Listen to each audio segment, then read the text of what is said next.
धन्यवाद सभापति महोदय। आज मैं इस महान सदन के सामने जम्मू कश्मीर पुनर्गठन संशोधन विधेयक 2023 और जम्मू कश्मीर आरक्षण संशोधन विधेयक 2023 ये दोनों विधेयकों को कानून बनाने के लिए सदन के आशीर्वाद प्राप्त करने के लिए मैं यहाँ उपस्थित हुआ हूँ। मान्यवर, आज ये दो बिल पारित भी होंगे, इसलिए भी आज का दिन बहुत महत्वपूर्ण है। और आज का दिन जम्मू कश्मीर और भारत के इतिहास में अलग दृष्टि से भी बहुत सुवर्ण अक्षरों से अंकित होने वाला है, क्योंकि आज ही सर्वोच्च अदालत की संवैधानिक खंडपीठ ने धारा 370 को समाप्त करने का और जम्मू कश्मीर राज्य के पुनर्गठन का विधेयक, जो मैं 5 अगस्त 2019 को इस सदन में मोदी जी के लिए गए निर्णय के अनुमोदना में लेकर आया था, वो बिल लाने की मंशा, बिल का संवैधानिक रूप से स्वीकार और पूरी प्रक्रिया को भी माननीय सर्वोच्च अदालत ने संवैधानिक घोषित किया है, सर्वानुमत से किया। मान्यवर, बहुत सारे सवाल परसों तक उठाए गए।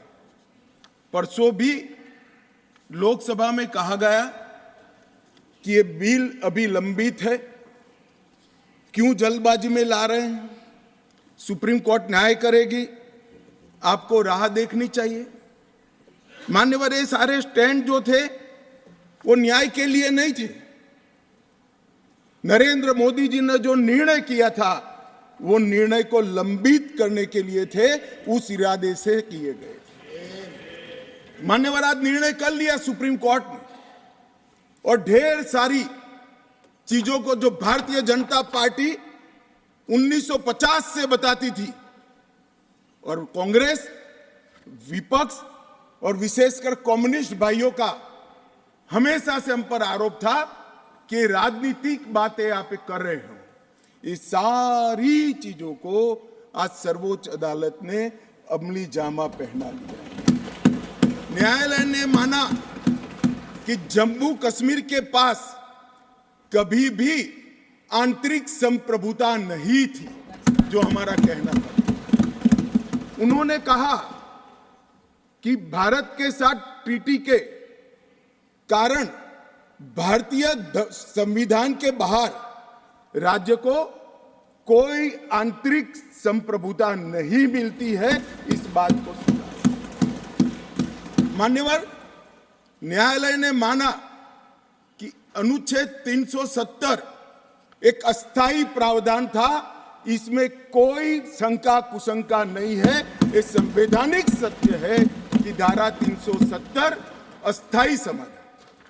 अब ये कुछ लोगों को पसंद नहीं आता है, और जो नेहरू जी के विचारों के, नेहरू जी के कामों के बड़े प्रशंसक है और अनुयायी है, उनको भी पसंद नहीं आता है जो हम कहते हैं। मगर मैं उनको बड़ी विनम्रता से पूछना चाहता हूं, अगर धारा 370 इतनी ही न्यायिक थी, इतनी ही जरूरतमंद थी, तो इसके सामने एक ही आर्टिकल है मान्यवर, जिसके सामने टेम्पररी शब्द का उपयोग किया गया, वो स्वयं नेहरू जी ने क्यों किया होगा? जो लोग कहते हैं कि धारा 370 परमानेंट है, वो संविधान सभा की मंशा का अपमान कर रहे हैं, संविधान का अपमान कर रहे हैं। मान्यवर, आज सुप्रीम कोर्ट ने कह दिया है कि इसका मतलब यह है, ये जो कहा धारा 370 अस्थायी प्रावधान था, इसका मतलब यह है कि ये दावा याचिकाकर्ता का 370 को कभी हटाया ही नहीं जा सकता। वो दावा सिरे से सुप्रीम कोर्ट ने खारिज कर दिया है कि संविधान को और देश के संसद के सदनों को पूरा अधिकार है धारा 370 हटाने। मान्यवर, न्यायालय ने यह भी माना कि राज्यपाल शासन और राष्ट्रपति शासन की जो उद्घोषणाएं हुई, इस पर भी ढेर सारे सवाल उठा गए। कि राष्ट्रपति शासन गलत तरीके से लगाया गया, राज्यपाल शासन गलत तरीके से लगाया गया। इन्होंने भी, सुप्रीम कोर्ट ने यह भी माना कि राज्यपाल शासन और राष्ट्रपति शासन की उद्घोषणाओं को चुनौती देना ठीक नहीं है। ये पूर्ण रूप से संवैधानिक प्रक्रिया के तहत। मान्यवर, अनुच्छेद 370(3) में जो प्रावधान है वो संविधान सभा ने ही तय किया है। जब टेम्पररी इस प्रोविजन को किया गया तब सवाल हुआ है कि टेम्पररी है तो हटेगा कैसे। तो धारा 373 के अंदर एक प्रावधान डाला गया कि सीओ से राष्ट्रपति महोदय धारा 370 में सुधार भी कर सकते हैं, इस पर रोक भी लगा सकते हैं और पूर्णतया संविधान के बाहर भी कर सकते हैं। राष्ट्रपति का जो आदेश था, तत्कालीन राष्ट्रपति का 5 अगस्त 2019 का आदेश सीओ था, इसके माध्यम से राष्ट्रपति जी को पूर्ण अधिकार है अनुच्छेद 370 का संचालन बंद करने का। ये भी आज सुप्रीम कोर्ट ने सर्वानुमत से होल्ड कर दिया है, उसको उस पर मोहर लगाई। इस आधार पर याचिकाकर्ता ने एक तर्क दिया था। याचिकाकर्ता कौन है वो तो सभी लोग जानते ही हैं, सभी लोग जानते हैं। मैं कोई नाम देना नहीं चाहता। नहीं, नाम देकर क्या करेंगे, यही बोले ही है वो, तो इसमें कोई एक्सपोज करने जैसी बात नहीं। मान्यवर, 370 के तहत कोई भी घोषणा करने के पहले जम्मू कश्मीर की संविधान सभा का परमिशन जरूरी है, अनुमोदना जरूरी है, ये उनका क्लेम था। और उसको क्लेम को एक्सटेंड करते हुए आगे ले गए, क्योंकि अब तो जम्मू कश्मीर में संविधान सभा है ही नहीं। तो इसका मतलब ये हुआ कि जम्मू कश्मीर की संविधान सभा के परमिशन के बगैर धारा 370(3) के तहत कोई एक्शन नहीं लिया जा सकता और संविधान सभा समाप्त हो गई है, इसलिए धारा 370 परमानेंट हो गया।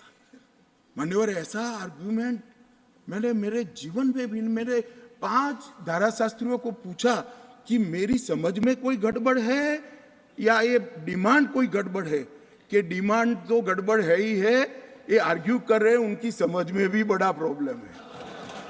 मान्यवर, आज सुप्रीम कोर्ट ने तय कर दिया कि जम्मू कश्मीर की संविधान सभा समाप्त होने से धारा 370(3) समाप्त नहीं हो जाता है, धारा 370(3) यथावत रहता है।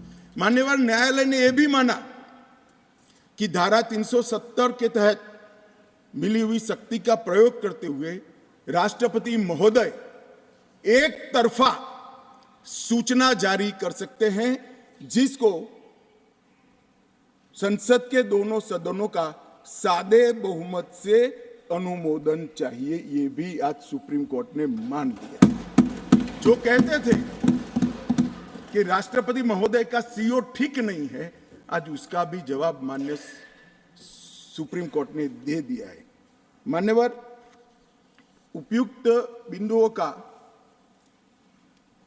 सीओ 272 पर कोई प्रभाव नहीं है, ये भी सिद्ध करते हुए अनुच्छेद 371(d) के तहत राष्ट्रपति द्वारा शक्ति का प्रयोग दुर्भावनापूर्ण नहीं है, उसको भी सुप्रीम कोर्ट ने होल्ड कर दिया है। मान्यवर, सुप्रीम कोर्ट ने यह भी होल्ड कर दिया है कि क्योंकि जब अब धारा 370 समाप्त हो चुकी है, अब जम्मू कश्मीर के संविधान का कोई अस्तित्व नहीं रहता है।